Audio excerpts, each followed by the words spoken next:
Welcome to the Little Rock Central High School National Historic Site Electronic Field Trip. I'm Spirit. And I'm Clayton. And we're standing on the front lawn of Central High School, which is located in the middle of Little Rock, which is the capital city of Arkansas. Throughout the show, you also can participate with us through our toll-free number, through which you can call in questions during the question segments of the show. You can type in your question into our discussion forum online for our bank of experts, or you can participate in the Your Turn segments of the show. But first, let's get a quick tour around the site with the superintendent, Michael Medell.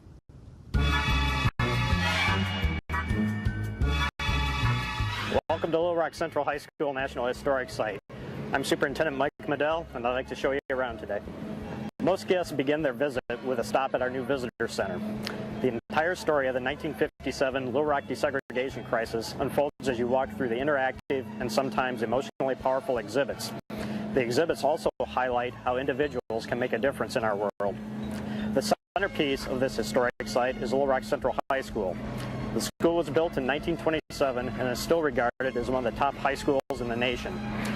Little has changed on the iconic exterior of the building.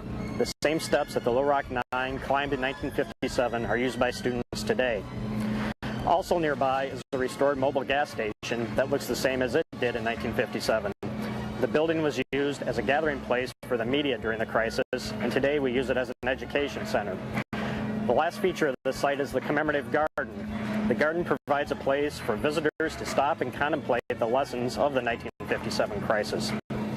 There's a lot more to see here at Little Rock Central High School National Historic Site. You have to come visit us and explore more on your own. Thank you for the tour, Mike. Now let's meet the 9 citizens who made a difference in 1957. Together, they were known as the Little Rock 9, but separately, they were each unique individuals. Elizabeth Eckford was a 15-year-old junior when she entered Central High School. Ernest Green was a talented saxophonist and loved jazz music. 15-year-old Terrence Roberts was always a source of funny and intelligent conversation. Carlotta Walls was a junior in 1957 with dreams of one day becoming a doctor. Minnie Jean Brown thought choir classes at Central might prepare her for a career as an opera singer. Gloria Ray was a 14-year-old sophomore when she stepped through the doors of Central High School. Thelma Mothershed hoped her love of children might help her become a teacher someday. During Melba Patillo's junior year, she loved singing to the tunes of Johnny Mathis and Nat King Cole. And finally, Jefferson Thomas enjoyed running and playing pickup basketball games. We are privileged to have with us today 2 members of the Little Rock 9, Minnie Jean Brown-Trickey and Ernest Green. Ernest, what does it feel like to return to Central High School 50 years after the 1957 crisis? Well, this is a great moment to participate in this field trip, electronic field trip. Returning home is always a high moment for me. As you know, we just celebrated the 50th year of recognition of attending Central High School, so I've been back a number of times, but each time coming home I feel great about it, and I feel that choice I made 50 years ago is still a great choice to have made. Hi, I'm Catherine, and we're going to go talk to Minnie Jean and Samantha. Hello, I'm Samantha. This is Minnie Jean Brown-Trickey. How are you doing this afternoon, Minnie? Oh, I'm great. This is a wonderful opportunity. The Little Rock crisis story is full of amazing sort of parables and lessons.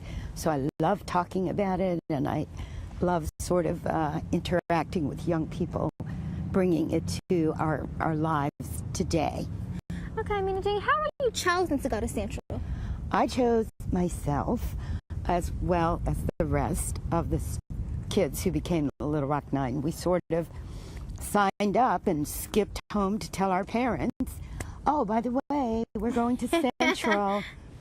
kind of like we do now, huh? Absolutely, just the same way we do now. Okay, now we have this introduction of September the 14th, 1957. September 4th, 1957 was supposed to be a school day like any other for the 9 black students chosen to integrate Little Rock Central High School. Each of them awoke that morning hoping to receive a better education at a nicer school. The governor of Arkansas had a different plan in mind. 2 days prior, he ordered the National Guard to station themselves around Central High School and, allegedly for the safety of the black students, barred them from entering. The soldiers, though, were not alone. A mob had gathered outside the school, not to show their support, but to express their outrage at the integration of Central High School and their hatred of the black students. Perhaps the most iconic image of the day was taken as Elizabeth Expert, just 15 years old, walked down the sidewalk in front of the school, trailed by an angry mob shouting obscenities and spitting on her. September 4th, 1957 started as an exciting new opportunity for the Little Rock Nine, but turned into a day engulfed in the worst of human emotion, pure hatred. Hi, I'm Amy Garrett, and I could think back to my very first days of attending high school. I know I was filled with a lot of excitement and, a little anxiousness and some nervousness. But, Freddie, you attend Central High School today. What was it like for you on your very first day? Well, I believe that I was very nervous, but with the support of my friends and teachers, I felt that I was in a nice learning environment, and I felt safe and comfortable. But 50 years ago, I don't believe that the Nine felt this way, because as soon as they stepped at least 2 blocks away, they saw a hate-filled mob waiting for them. Yeah, can you imagine this? You're signed up to go and attend Central High School, and as you approach the school, there's this huge mob there, and the Arkansas National Guard is there, and the night before you had heard Governor Faubus say, well, I'm going to send out the National Guard to maintain peace and order, and you would have probably felt, well, I'm okay. But that wasn't really the case, was it? Yes, the National Guard actually came out there to turn the Little Rock Nine away from Central. We're really fortunate that 2 of the Little Rock Nine are here with us today. So let's turn it over to Minnie Jean and Samantha to see what it was like for them, for Minnie Jean on that very first day of school. Thank you, Amy and Freddie. Minnie Jean, now, before you started going to Central, have you ever encountered hate? I'd never seen hatred. It was such a shock for me to walk up the street and be sandwiched between Arkansas National Guard's people who were stopping us and a mob screaming obscenities. I was unbelievably shocked, frightened, and bewildered. I could not imagine what they would have felt like. Have you ever when you first seen the mob, have you ever seen anything like that at all? Have your parents ever talked to you about the way people view how we were back then? I can't imagine that we could have anticipated that. It's not possible to imagine that people would behave so badly and just because of skin color. But then we have to see that it's part of our societal belief system and it's embedded in everything. And so I shouldn't have been surprised, but I can tell you I was. What was your other high school like before you came to Central? Horseman High School was a newly built California style. Oh. So we had to walk outside to go to class, which meant we had to wear our coats all the time. And there was some, why is this school so small? Why don't we have the facilities? I think, I talk to a lot of young people, and I really know that secret, that they know what's going on to some extent, and they're wondering, why are things the way they are? So yes, we wondered, why are things the way they are? Okay, now it's your turn with Spirit and Clayton. That's right. It is your turn now. We're going to take a look at some action items about the show with what we've learned so far. It's time to take out your worksheets. This Your Turn segment is going to be about identifying your own personal prejudices. For example, are there some kids at your school that you think weird because of their personal characteristics? Maybe they're outgoing, maybe they're shy, maybe sports just aren't their thing. Identify some of your own personal prejudices. And once you've identified some of those things you might witness in your classroom, in your cafeteria, then come up with some ways you might want to combat that. How about refusing to engage in a discussion with somebody who uses racist language or hateful words? It's as simple as walking up to somebody who was just called a name and saying, you know what, I really don't agree with that. Yeah. That could probably mean a lot. And let's take it over to Ernest and see if in 1957 someone had come to his aid and said, you know, I don't agree with that racist language. What would that have meant? Right. Well, that would have meant a great deal to me and to the other 8. Most of the students who tried to befriend us, the few that did, they were ostracized, they were intimidated, they were threatened, they received threatening phone calls. Their parents' businesses were threatened with boycotts. So I would have enjoyed having someone to have reached out and tried to say something kind and something less than harmful to me. If someone in the mob, you witnessed them standing up for you and saying, this is wrong, how would have you felt? Well, if someone in the mob had stepped out and said this was wrong, I would have felt terrific. But that didn't happen. And I think it's the role today for students to understand that you need to speak up. You need to try to think about other people and how you can be of help to them. Were any of the teachers supportive of you? Did they stand up for you?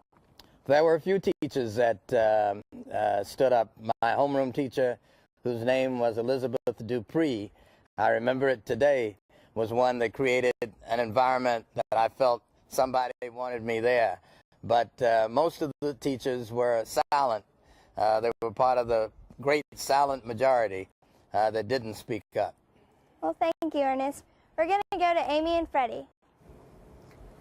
You know, the events that occurred here at Central High School actually can be traced back further to 1896 with the Plessy versus Ferguson decision, which established the doctrine of separate but equal. And basically, the Supreme Court said that it's okay to have separate public accommodations just as long as they were equal. And basically, it kind of legalized what then became known as Jim Crow laws. Most of these Jim Crow laws actually separated public accommodations such as water fountains, restrooms, and restaurants.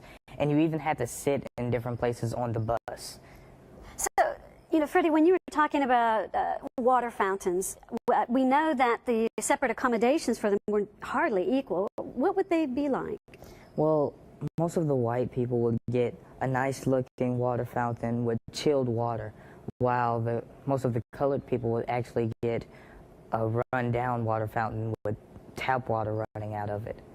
And also, for instance, like going to a restaurant, I understand that you could go and order the food, but could you sit and enjoy it there? No, you couldn't. You actually had to probably have to walk out in the alley and pick up your food and walk it to your home or even eat it in the car. So those Jim Crow laws were established primarily throughout the South, but throughout the country. But it wasn't until almost 60 years later with the Brown versus Board of Education decision that overturned that separate but equal doctrine. And especially what it said was that in the case of education, separate is not equal, not at all. And in fact, it kind of gave birth to the modern civil rights movement. And what happened later on was in 1955, back we can think in Montgomery, Alabama, it was Rosa Parks who refused to give up her seat to a white man. And the whole idea of knocking down those separate accommodations became a national movement, actually. And it manifested itself here at Central High School in Little Rock when those 9 brave students decided to go ahead and enroll in Central High School. But now we know we have questions from you guys. So we're going to go to Spirit and Clayton. It is time for some more questions. On the line, we have Ben from Texas. Ben from Texas, let's hear your question. My question is, were there any other kids at the time that attempted to go to a white school other than the ones you mentioned? And who were they and where did they go? Let's send that one over to Amy. You know, the Central High crisis that occurred in 1957 wasn't really the first time that schools began to become desegregated here in Arkansas. There were actually 3 other communities here in Arkansas, Charleston, Fayetteville, and Hoxie, and they began to desegregate in 1955, just 1 year after the Brown versus Board of Education decision. So back to you, Spirit and Clayton. Let's say hello to Cameron from Pennsylvania. Hello. I'm Cameron, and I want to know, are there still towns in the South who segregate blacks? Are there still towns in the South that question. segregate blacks? I think that is an excellent question. Let's send that over to Minnie Jean to see if she has an answer for you. Well, Cameron, you know what? That is a very good question. Minnie Jean, are there still towns that segregate against blacks in the South? There's a phenomenon in the U.S. called sundown towns.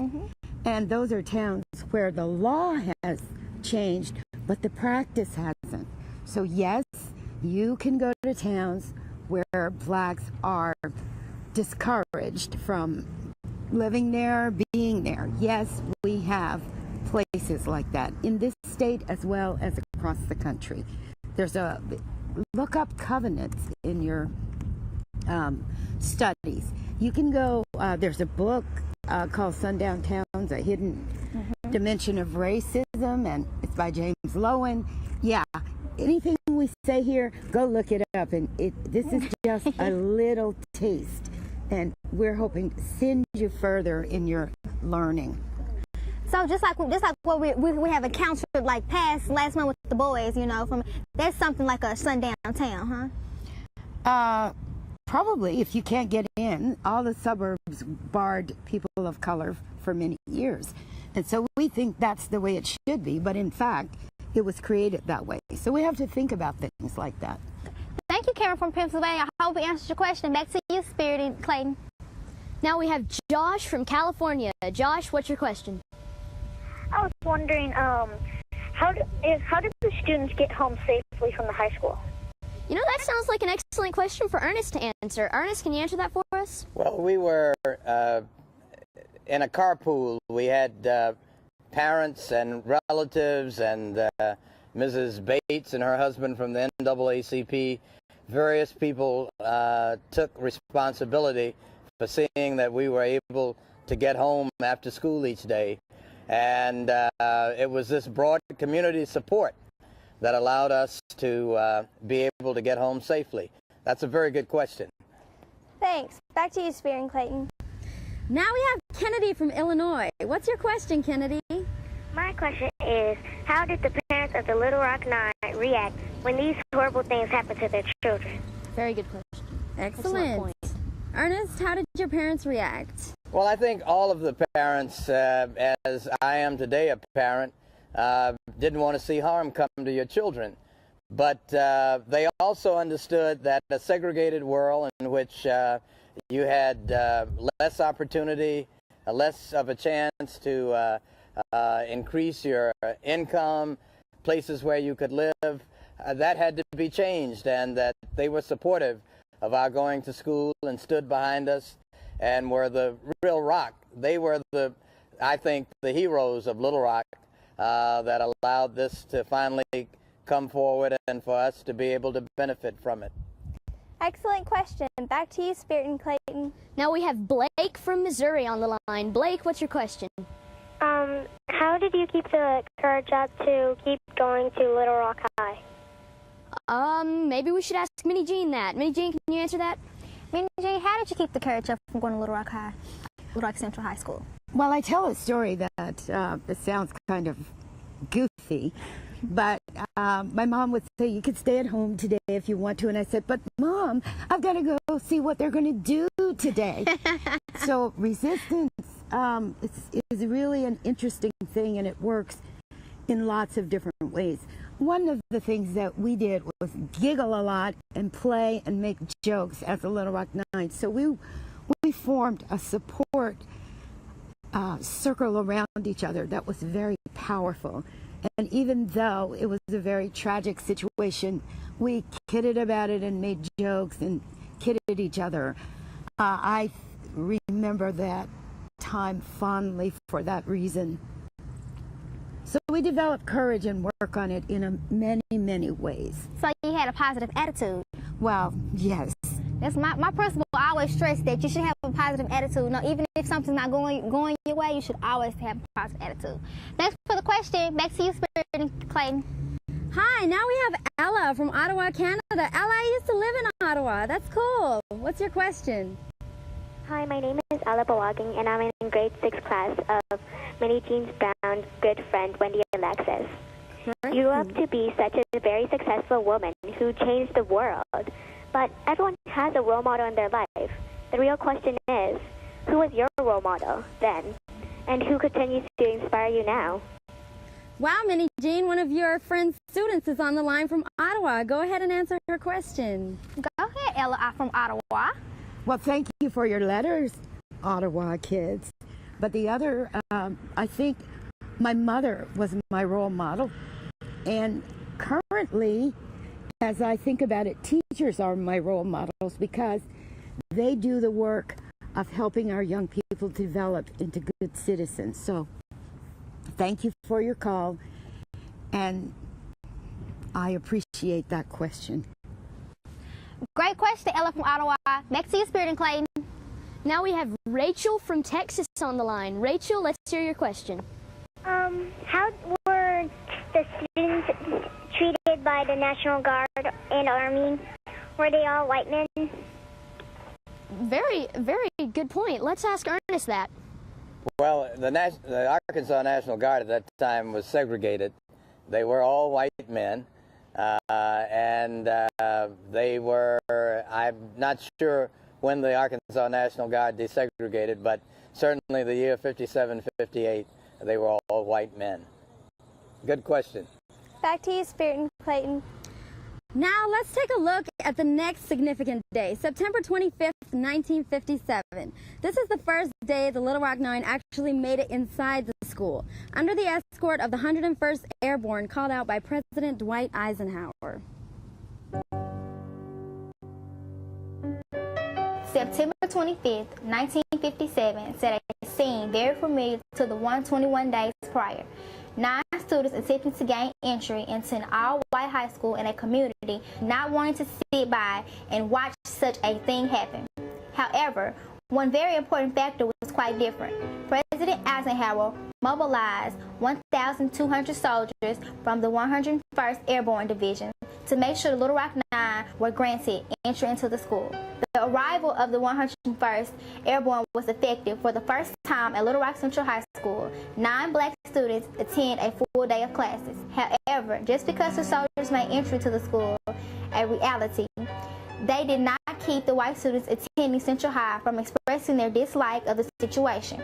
On a daily basis for the entire school year, the Little Rock Nine faced verbal and physical harassment from their schoolmates. Today, Central High School is still a functioning high school, and there's an enrollment of about 2,500 students. And, you know, Freddie, I'm sure when you went to school the very first time, you experienced a lot more inviting environment than the Little Rock Nine did 50 years ago. Yes, I believe that actually when I walk through the doors, I feel acceptance. But 50 years ago, I believe that I wouldn't have felt that. I would have felt isolated and like an outcast. You know, I can't imagine what it would have been like to have soldiers having to escort you from one classroom to the next and having to endure some of the other harassments that, because even though they had a guard or a soldier with them, there were still opportunities for students who disagreed with desegregation to harass and even in some cases harm the Little Rock Nine. So let's go over and ask Minnie Jean, what was it like on a daily basis for you to attend Central High School? What was it like on you for a daily basis to attend Central? Well, it didn't feel warm and fuzzy, I can assure you. It was a struggle. It was difficult. It took, and I'm not going to use the word courage, but it took something to get up and go every day. Things happened, spitting, name-calling, walking on heels, tripping. Some things happened in the gym that I've heard about recently. You know, this story keeps unfolding, and even after 50 years, I'm still, you know, the Little Rock Nine really didn't complain to each other, and so it's only now that I'm hearing some of the incidents. But I recommend reading Melba Patillo-Beal's book, Warriors Don't Cry, because she lists and does a very good job of talking about the various incidents. But yes, there were violent incidents. Did you being a student or a black student going to school, did you ever retaliate to any of these hurtful words or hurtful things they did to you? Well, you know what? I don't think we want to talk about that on this one. But I mean, yeah, and Melba's book explains quite a lot. So, in fact, we can't deal with everything on this show, so that it just leads to new research and finding out more things. But I certainly felt like it a lot. Did you ever feel any acceptance from the teachers or the students at all? I felt acceptance by my Glee Club teacher. She kept order in the room, and it was all girls, so maybe that might have, she must have said to them, we're going to treat her with dignity. And that was my safe place, and that was the place where I breathed a sigh of relief when I walked into the classroom. So that was a bit of a sanctuary. Okay, back to you, Spirit and Clayton. Now it is your turn. We're going to examine some more action items, this time based on how your community is segregated. And again, don't forget to log on to our forum online. It's things like your community segregation, your school, your neighborhood, your church. Maybe at school, the chess players, basketball players, and drama competitors all sit at different lunch tables. How is your community segregated? Do you see segregation in your school at all? All the time. How about in your community? Yes, very much. In church, in my neighborhood, at school especially. I see a lot of segregation at school. The kids find friends and they form cliques, and they stick to only those cliques. That's how I've seen segregation in my school. So maybe one of the ways you can combat that is to get out of your comfort zone. Step out of your clique and walk over to somebody you haven't met before, introduce yourself. You might learn something that way. And also that can spill over into the cafeteria, the classroom, in your neighborhood, like you said, in your church. So it can have great impacts, because once you get outside of your comfort zone, then the world can open up. So try something to try to solve the situation of segregation that you see today. Minnie Jean, what would it have felt like if someone had stopped being a silent witness and pulled up their desk next to yours in class one day? Oh, I would have been so thrilled. It would have really changed my whole memory, the whole experience, had I had some more silent witnesses had spoken up. And in fact, that's really all we want in our society, is to feel some sense that somebody is paying attention and that people see what happens and think about it in a way that is helpful. Would you say, is that how you feel, that you would want some kind of affirmation from people around you?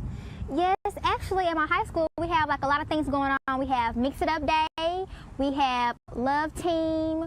Love Team stands for Let Our Violence End. We have Big Chief, Little Chief, and then we have also the Random Acts of Kindness. But the one that I really enjoy doing is Mix It Up Day, because Mix It Up Day is just not, you sit with people that you really don't know very well. I like people that you don't really normally sit with. People that probably have different interests than you. I always like learning new things to people. Wonderful. Ernest, what do you think about that? Well, I think you have to use this opportunity to get to know different people. You might be sitting next to the next senator from Arkansas, the next person who's going to discover the cure to cancer. And you wake up 20 years from now, someone that you attended school, you never reached out for them, you never talked to them, and you now want to become their closest and best friend. So you got to start now trying to get to know lots of people, because that's going to be of help to you later on in life, in college, and as you build your career. So I support that, and I turn the question back to you. I think it's great to have clubs and Mix It Up Day. We had Mix It Up Day here too, and it was a lot of fun. I got to meet a lot of new people and find some interesting facts about them. Right now we're going to go to Amy and Freddie. Calling in the 101st 101st Airborne was an example of state versus federal authority. This happened because of Governor Faubus when he defied the U.S. Supreme Court, who said separate cannot be equal. President Eisenhower had to actually step in and use troops to enforce a federal court order. This was the first time he actually had to use federal troops, but it surely wasn't the last time a president had to step in. Yeah, absolutely. You know, the events that occurred here 50 years ago when President Eisenhower called in the 101st Airborne can be seen as sort of a catalyst for supporting the civil rights of the citizens of our country. Later on, in the civil rights movement in 1965, when citizens from Alabama decided to march to Montgomery, they were going from Selma to Montgomery to ask for the rights to vote without having any impediments. You know, they had impediments like a poll tax. They had to pay money just to register to vote. And they also had to, some of the citizens had to take a literacy test. And if they didn't pass, then they couldn't register to vote. But when in 1965, when those citizens were marching in unity to go to Montgomery to demand the release of those, that was kind of a Jim Crow law as well, President Johnson had to call in the federal troops to ensure the safety of these citizens and, again, support the civil rights. So in the big picture, the events that occurred over 50 years ago served as a catalyst for other acts of civil rights improvement through our country. And now we've come a long ways, and we continue to enjoy those wonderful outcomes that occur because of the involvement of our government. Wow, that was a lot of information. Now we need to get some questions from you guys. Now we will kick it to Spirit and Clayton. It is time for more questions. On the line, we have Anna from California. Anna, what's your question? Hi. Were the Little Rock Nine ever attacked or injured by other students after school or during school? Sounds like an excellent question for one of the Little Rock Nine themselves. Minnie Jean, can you answer that? Yes, Minnie Jean. Have you ever been attacked physically? Yes, I was. And I guess the most important attack for me was being kicked down steps, and my mother saw it. I really protected her from the truth, and to have her see that really, really upset me. But the other thing is not physically attacked, but threatened. Being outside of school, yes. My father's lost his job. My little brother felt terrorized because of so many hate calls. My sister, they're all younger than I was. So, yeah, it was a whole action. It wasn't just inside the school. It was toward a whole community. And it hurt all those different communities. Hurt the city, hurt the nation, hurt the white kids, hurt the black kids. So, yeah, it was a whole process of terror. So you weren't just affected, it was you too. It was everyone that was affected by it. Absolutely. That's how these things work. They hurt all of us in some basic way. Great question, Anna from California. Let's go to Ernest and see if he's ever been physically attacked. Well, I agree with Minnie Jean that it's a situation that everybody is harmed by it. Certainly, our lockers were broken into. Wet towels were always thrown in gym. A lot of ways in which people were very creative in trying to see how difficult they could make life for us. But I think we each decided that we weren't going to let this turn us around. And we were committed, as well as our community and people around us, that we were going to get through this and show that we could finish out that year and that hate wasn't going to overrule and take control of our lives. Thanks for your question. Let's go back to Spirit and Clayton. Now we have Kelly on the line. Hi, Kelly. Hi. First off, I'd like to say that I admire you guys and y'all's courage. And I wanted to know if anybody ever tried to stand in your way academically, such as like stopping you from graduating. Ernest, I think that's the perfect question for you. Well, that is a great question. There was a class that I had in physics that I wasn't sure whether I was going to graduate, and I didn't feel that the teacher was working very hard to help me. But at the end of the day, I was able to graduate, even pass my class in physics, and went on to a scholarship that I received to attend Michigan State. So it was the support of my family, the support of the other members of the Little Rock Nine, and the support of some of the teachers at Central that helped me get through that year. So I'll pass the question back to you, Catherine. Well, I can't really answer it, but great question, Kelly. Back to you, Spirit and Clayton. Let's say hello to Michelle from Illinois. Go ahead, Michelle. There are supposed to be 10 African American students integrated in Central High School. Why did that student decide not to come? Do you want to answer that, Clayton? Sure. I think it was because of fright, and she just really didn't want to go through that kind of strain. But you know, really, who could blame her? That was so much hatred. I don't think I could have made it through that school year. That's like absolutely like the brave Little Rock Nine. Absolutely. All right. So our next caller is Allie from Arkansas. Allie, what's your question? Hi. I want to know what was their first reaction when they were in the mob, and I just want to know their feelings about the mob. Minnie Jean, can you answer? Can you tell us about your feelings when you were in the mob? Great question, Allie from Arkansas. Minnie Jean, what were your feelings about the mob when you first answered? Well, I was very shocked by the mob, but I think one of the things that was even more shocking was when we watched television that evening and discovered that Elizabeth Eckford had actually been mobbed and was caught up within the mob. So that just frightened me to pieces. I was so frightened by that. That whole sense of danger that she must have felt. I didn't feel quite that much danger because we sort of got out of there relatively quickly after we discovered that they weren't letting us in. But yeah, it's a very strange feeling to just run into hatred.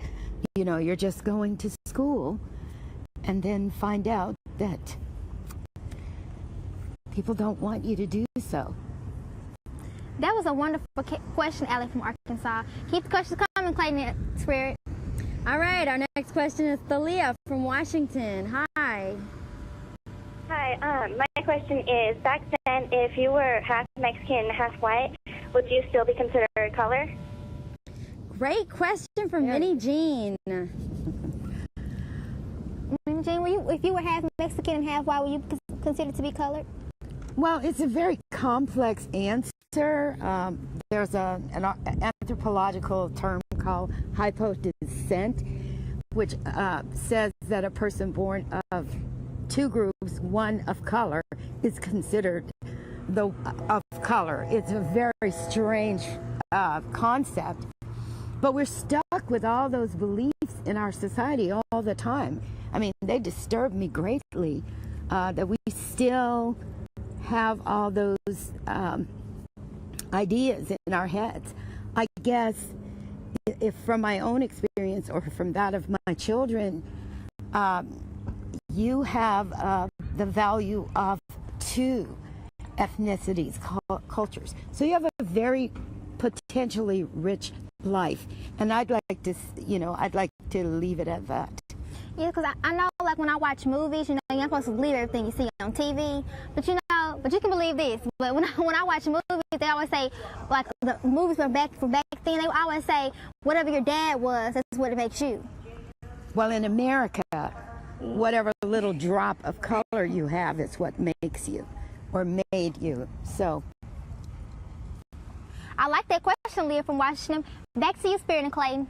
All right, now we have Dallas from Georgia on the line. I thought Dallas was in Texas, but anyway, we'll hear your question, Dallas. Hi. My question was there any teachers that supported the African Americans and thought the mob was wrong? I think there were. Let's ask Ernest that. That's a good question. There were a few teachers that were very supportive. There's one that I remember very fondly, my homeroom teacher, Elizabeth Dupree. And she made certain that during the time that I was in class that I had a warm and rich environment. But most of the teachers either felt that it was not an issue they wanted to get involved in, or that they may have been opposed to our being there. But it is a period now that, thank goodness, segregation is eliminated formally, and what we have to work on is to continue to eliminate it informally, that it doesn't continue to crop up. So, Catherine, did I answer that question well? I think you did, Ernest. Thanks for your question. Spirit and Clayton, are there any more questions? No, actually, right now we're going to move on to the last historic day we're going to examine, which is May 25th, 1958. A very important day for Ernest Green as well as the nation, Graduation Day.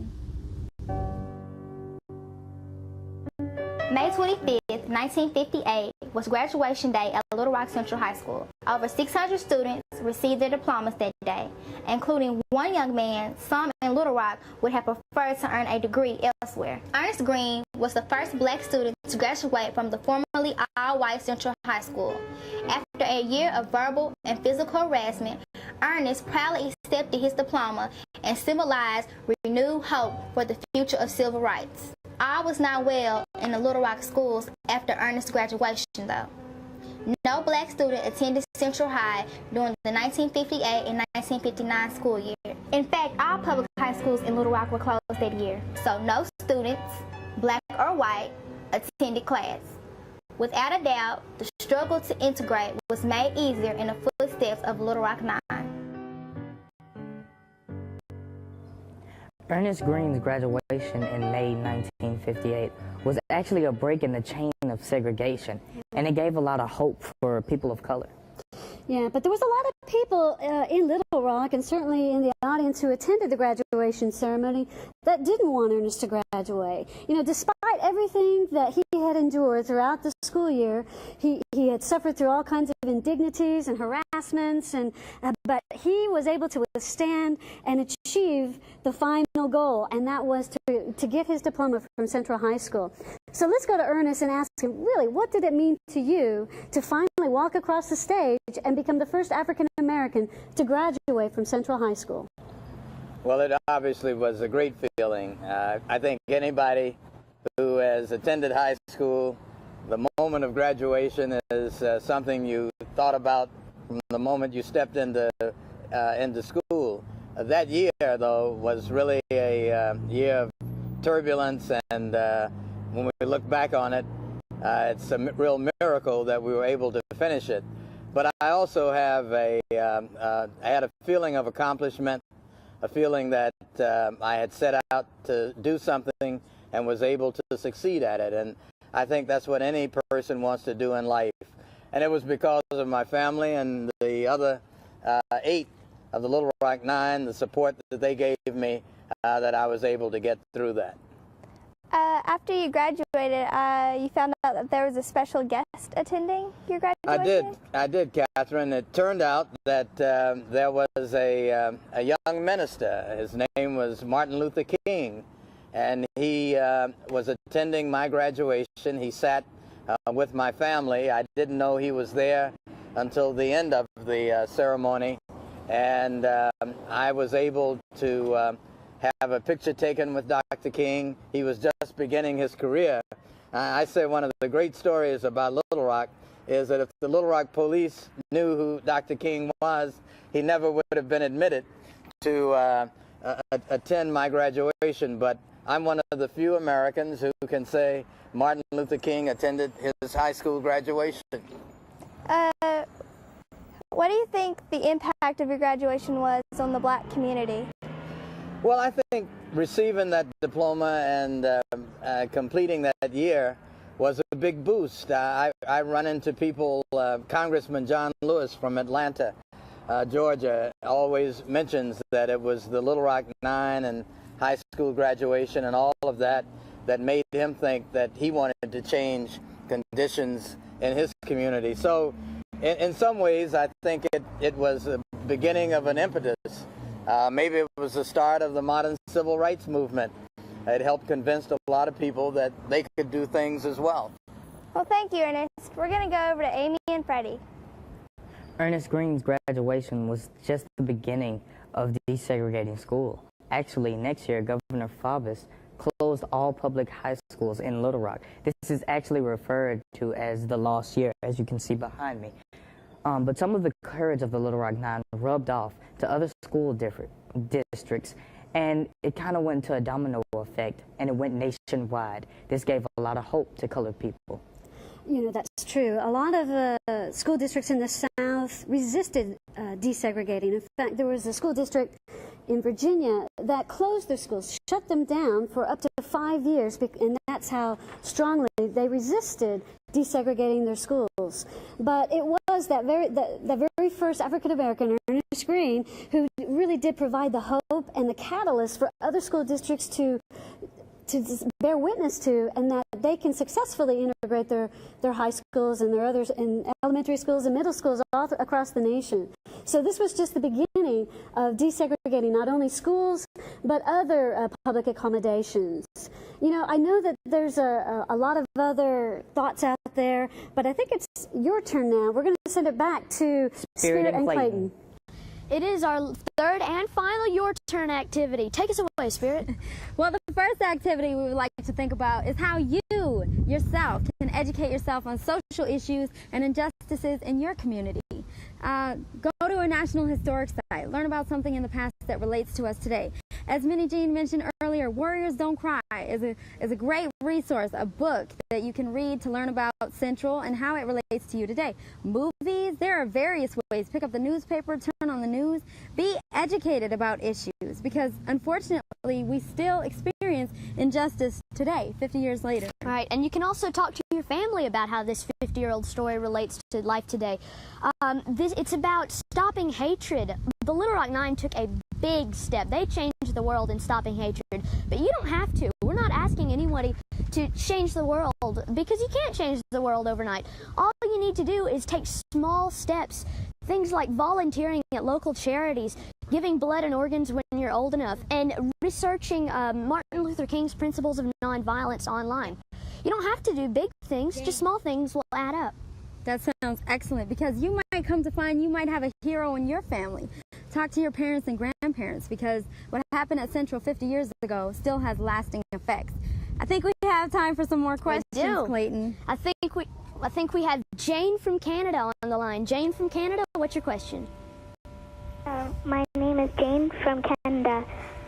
What do you feel like nowadays when you walk through the doors of Central High School? Do you see or hear ghosts from the past? Excellent question. Let's give it over to Ernest. Well, when I walk through the doors of Central today, I feel very proud. I feel that the 9 of us had an idea that we could change opportunities for ourselves, and we not only changed it for ourselves, but we changed for whole generations. So as a teenager, this is a great feeling to think that an idea you had 50 years ago came into fruition and you were able to make it come true. Thank you very much for that question. Catherine, is there anything else I should say? No, I think you answered it pretty well. Back to you, Spirit and Clayton. Hi, Luda from Washington. Go ahead with your question. My question is, how did you feel the night before the first day of school? Did you expect anything like this to happen to you? Minnie Jean, did you have any idea what you were about to witness or experience the next day? I like that question. Minnie Jean, did you have any idea what you was going to experience? Not a clue.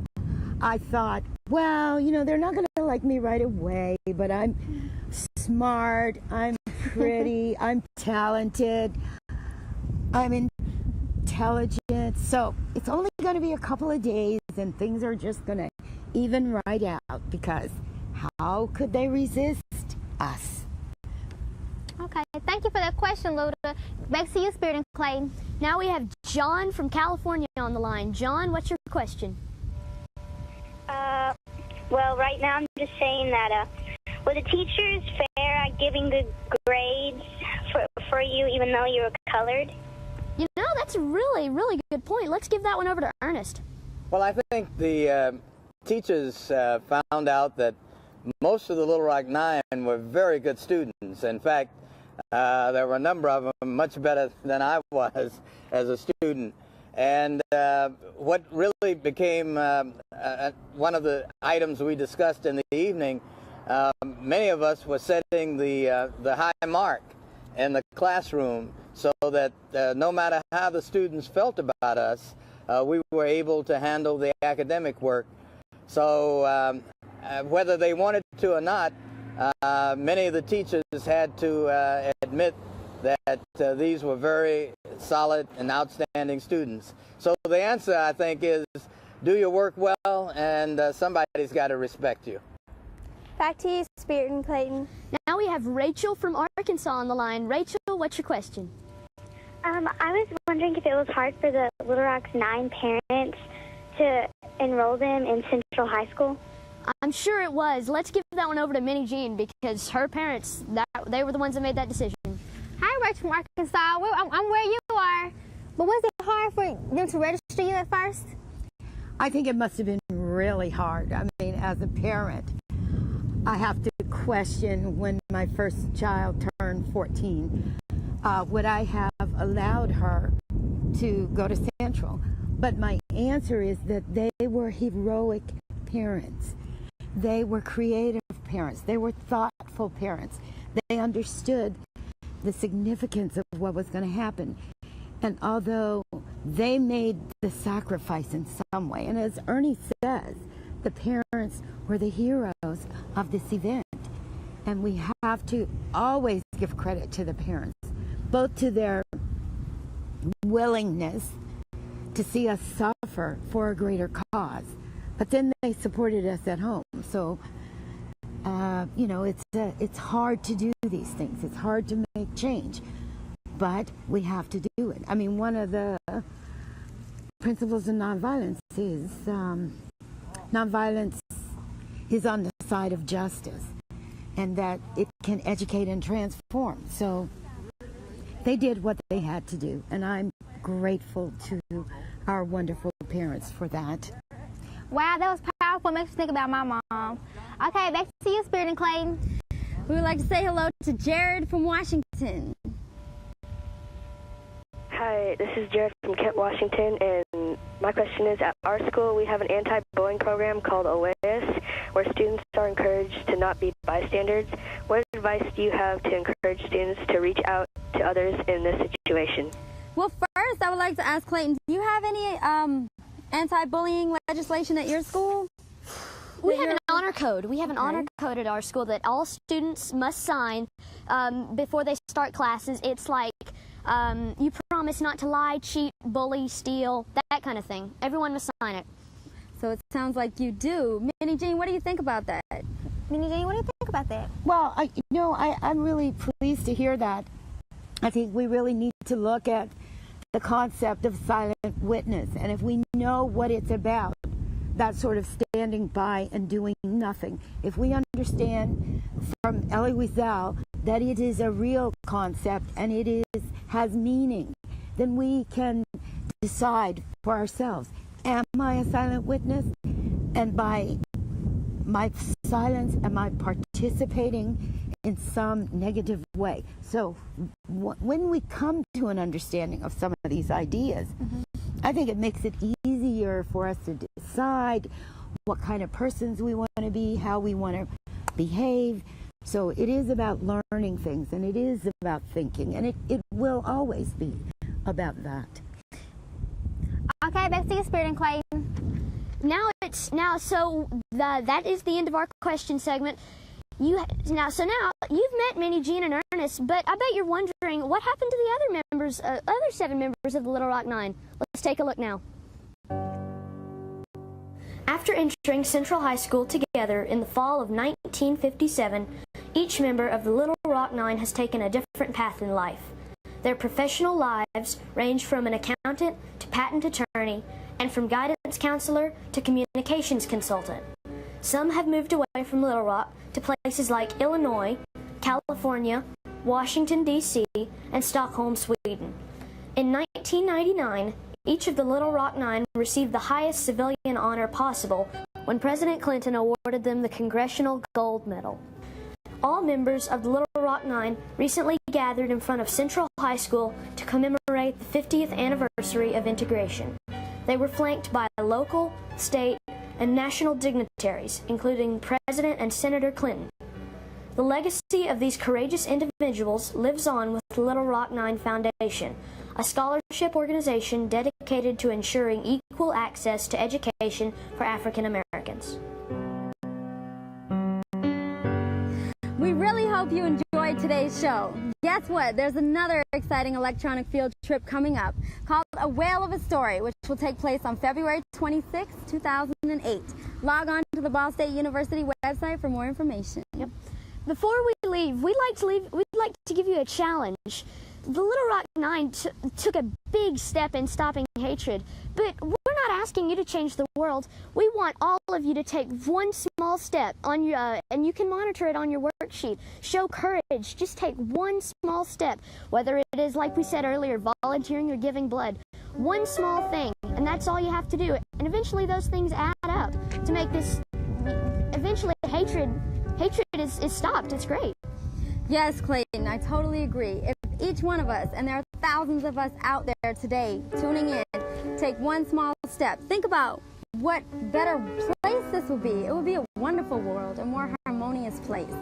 And so we encourage you to do that. Do not be a silent witness. We thank you so much for tuning in. It would not have been possible without our wonderful sponsors. We have to thank Ball State University, the National Park Service, the National Park Foundation, the African American Experience Fund, and the Best Buy Children's Fund. Thank you so much for joining us. And don't forget, you can still log on to the forum. We have a panel of experts waiting.